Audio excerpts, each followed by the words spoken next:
Of all these different areas of life, mastering emotions, financial world, relationships, what do you think is the root of people lacking what they really want in all those areas? Is it the confidence? Is it the skill set? Is it what else do they, what is the root cause of holding them back from really growing in all those areas? I think it's a couple things. One is the biggest problem people have is they think they're not supposed to have any.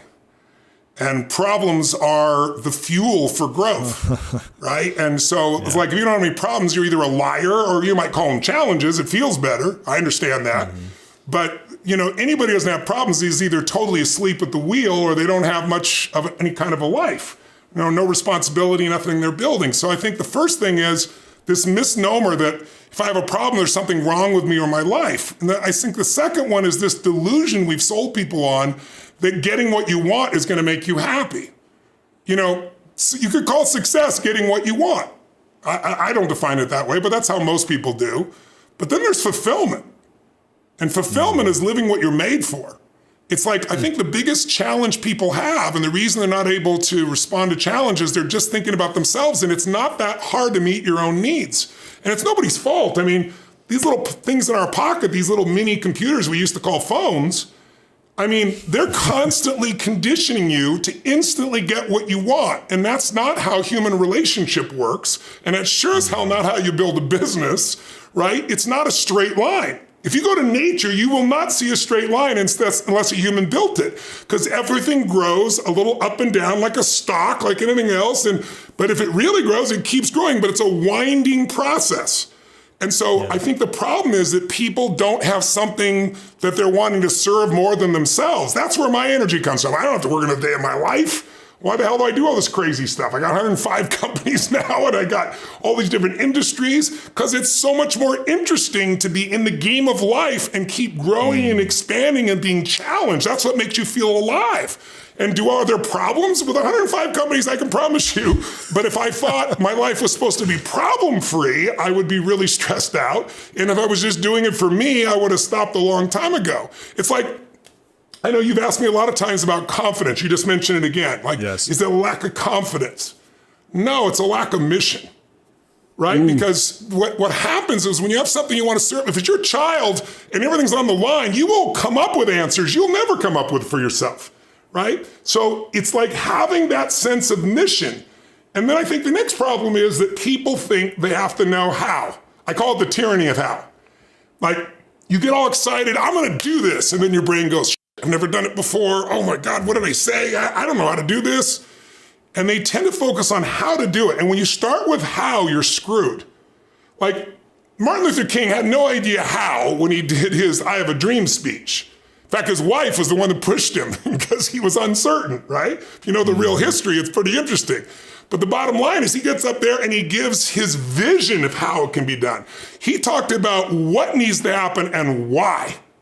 If you can figure out what you want and why you want it, and you get strong enough reasons that'll drive you late at night, it'll get you up early in the morning, and the reasons are different. Some people do it for nitty-gritty reasons, Jim Rohn used to say, because some guy told him he borrowed money from this finance company, I forget the name of it, HFC Finance, whatever the hell it was, and he hadn't been back since he borrowed the money, So they're calling him in those days, they could harass you in ways they can't today, right? They call him, show up, and embarrass him in front of his neighbors. And so Jim Rohn, his first real chunk of money, he told me he made because it's like, he set this goal. It was his nitty gritty reason. His reason to get rich was so he could go down and pay this thing off. And he said he went to the bank and got it all in cash and in small bills.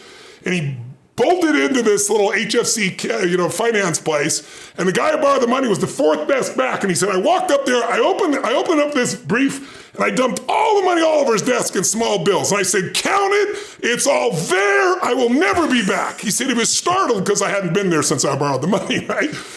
But he did it for nitty gritty. Some people do it for their kid. Some people will do it, we'll almost all do it for something more than ourselves. Some people do it because they like winning. Right? I know that about you, right? It's like, I like winning. I like being the best at what I do. So I'm not going to settle for less than that. Why would I? Right? So you got to find your reasons. But if you know what you want and you get a big enough why, now you'll figure out how to do it. But if you start with how, the small brain, the fear brain, goes, oh, shit, I don't know what to do. I don't know where to go. I don't know what to do 90% of the time either. I know what and why, and then I try something. It doesn't work. I try something else. And I do something else. Now I speed it up by learning from the best. So that's why, Money Master the Game is a perfect example. My companies, at the time were $100 million companies. I had one $500 million company. Now we're doing $7 billion. I took what I learned from these guys. I applied it not only to my investing, I applied it to my own businesses. Why do I reinvent the wheel when I just learned from the best on earth? I mean, somebody who's that good can tell you that little 2 millimeter thing that changes everything. So my life is really about learn from the best, but I don't start with the how. I start with the what and the why. And I think that's the mistake most people make. And then how do you get confident? You do stuff. I mean, I'll give you an example. Speaking. It's supposedly outside of falling like the second biggest fear people have, public speaking. And, you've trained yourself, so you don't feel that challenge. But I don't feel that challenge. And I've done it a million times, but I didn't feel it early on. And the reason was I tried to explain to people, I'm not getting up thinking about how I'm doing. If I did, I'd probably be a horrible critic of myself because I can be brutal in those ways. I'm focused on how do I serve them? What do they need? What do they want? How can I serve? And when you're focused on others and how to serve them, there's no lack of confidence in you because if it's not working, you just change your approach because it's all about serving. People that are scared to speak are thinking constantly, how am I doing? Am I good enough? Am I strong enough? You'll never get confidence. Confidence comes from doing something. Confidence is tying your shoes.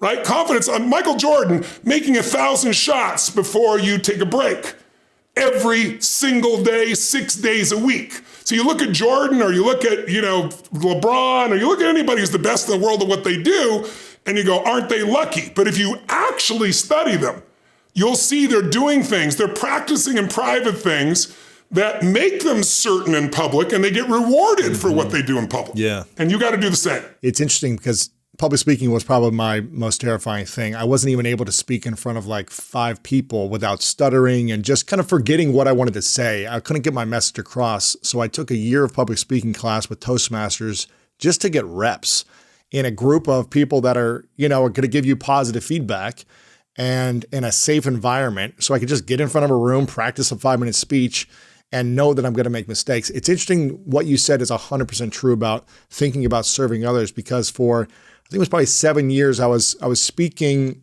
on stages and I would still get nervous a day or two before. It wasn't as bad as the first 2 years where it was a week before. Now it was only a day or two. And I called my coach at the time, his name's Chris Lee, and I said, I don't know why I've been doing this for long enough now. Shouldn't I be not afraid anymore?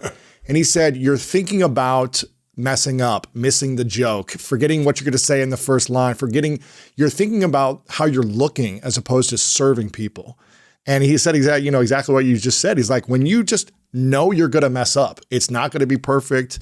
You're going to forget that line that you really wanted to say, but just put all the energy on the audience, everything starts to change. And so your message speaks to me because I'm an example of that. Well, and it really shifts when you put it on other people. Obviously you kick ass in that area now, but think about that. You just gave people the truth, right?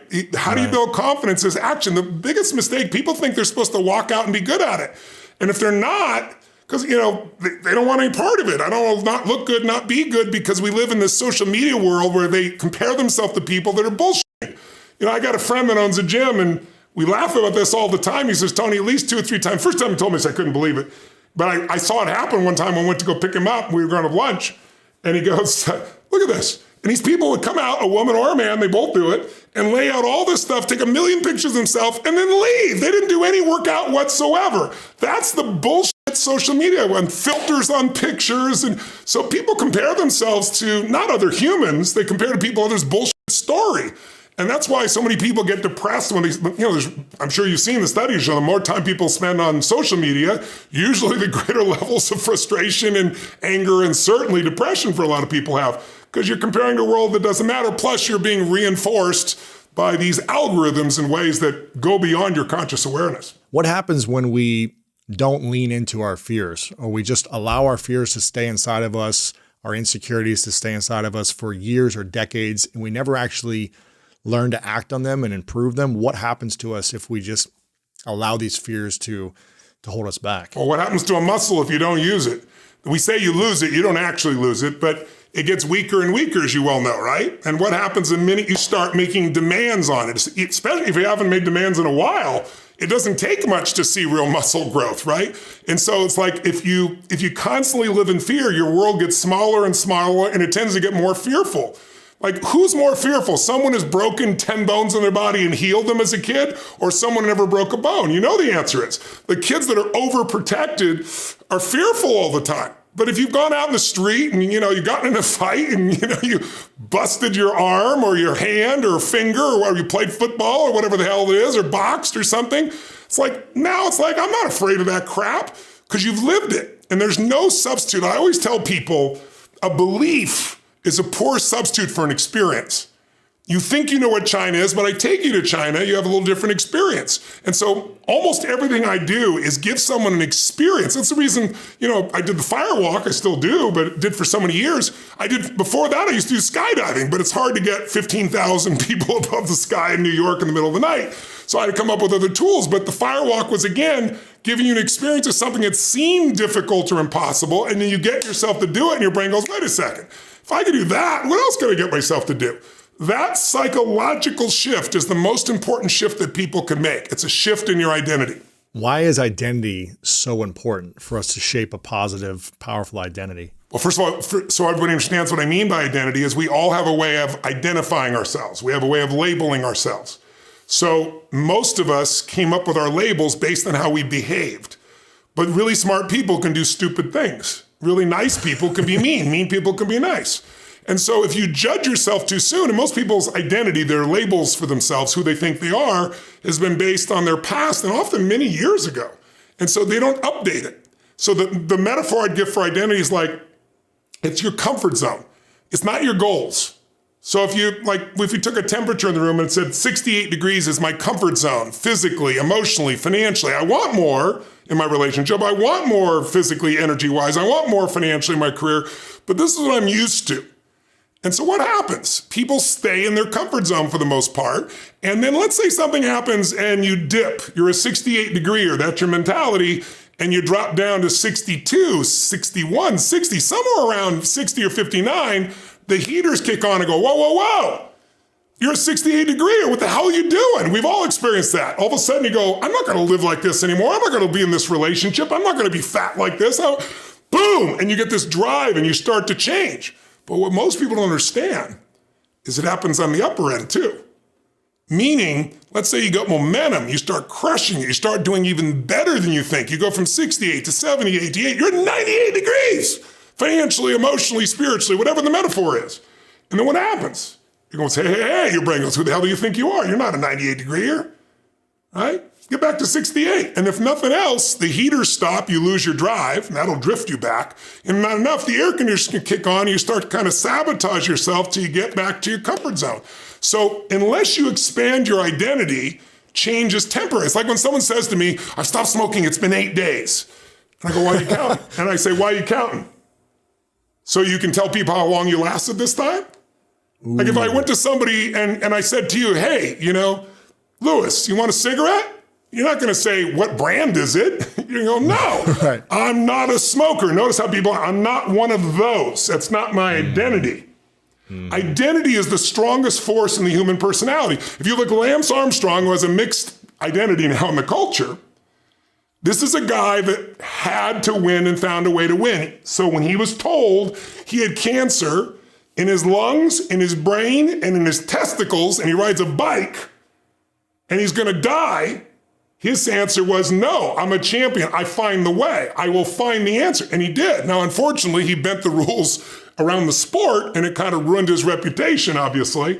But that mentality, his identity is why he survived.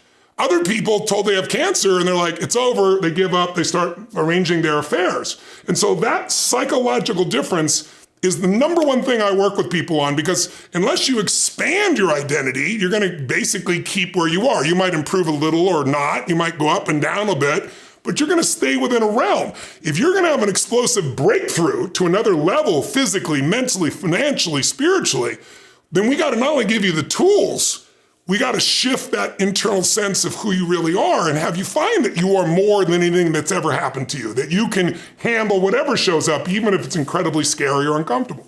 One of the biggest challenge I see a lot of people having is the identity when they start to have some success. They expand, they get to, 80, 85, 90, 100 degrees, they start to really grow and expand.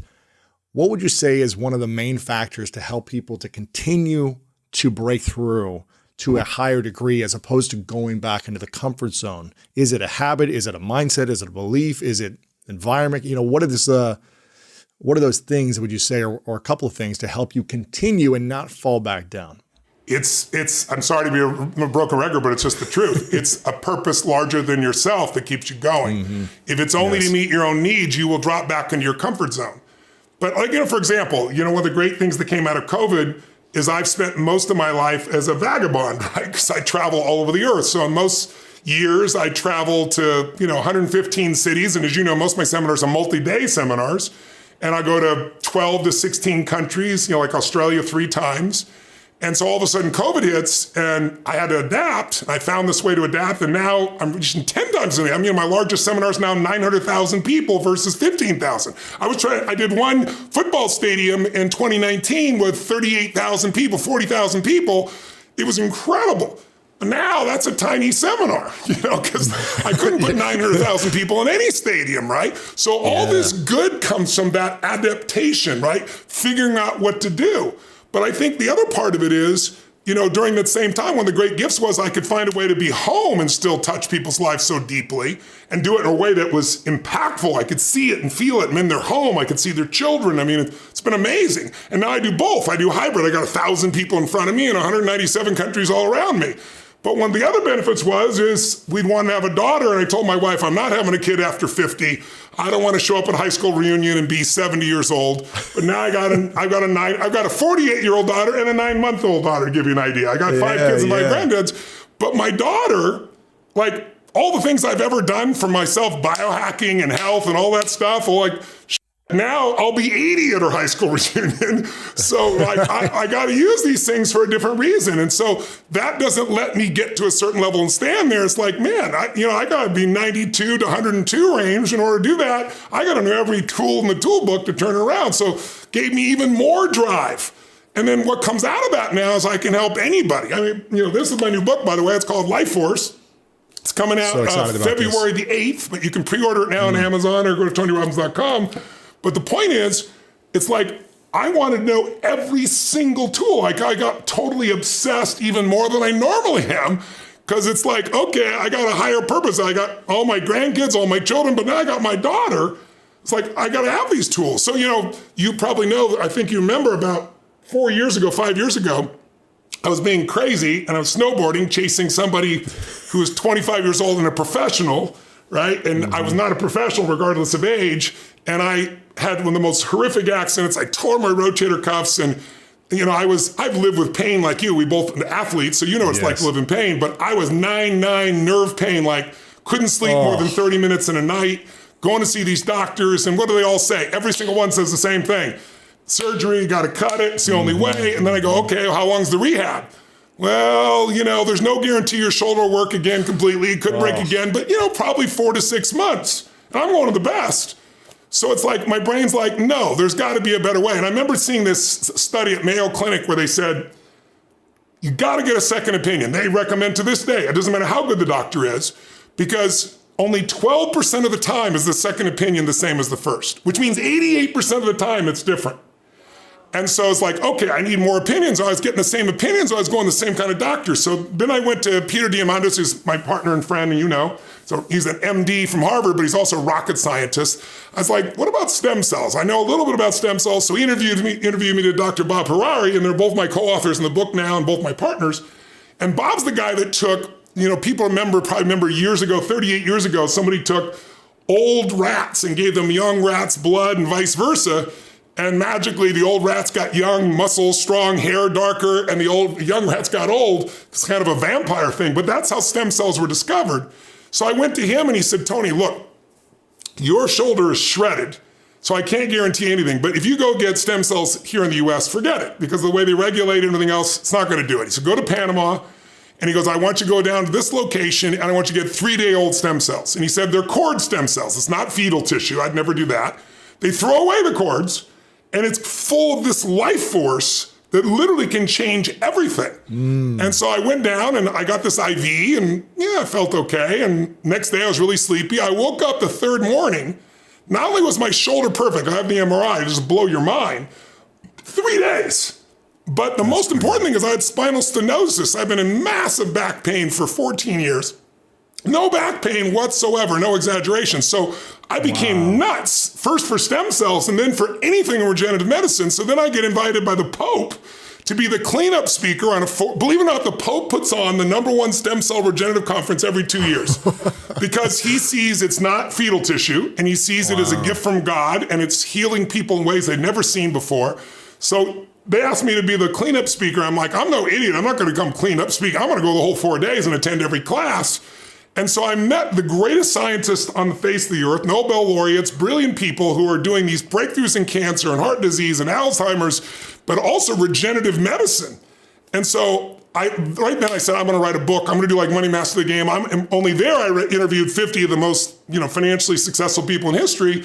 Here I interviewed 168 of the greatest Nobel laureates, scientists, MDs, the best on earth on how do you generate more energy. So like, for example, for years, if someone like a fireman or a person falls in a fire, you know what they look like afterwards. It's grotesque. It's so sad for their life. And the standard treatment is put cadaver skin on there to help them survive initially. Well, today there's 7 hospitals in the United States where they take your stem cells and they spray it on your face. And in the book, I show a picture of this fireman before and 3 weeks later, and you could never tell he was even in the fire.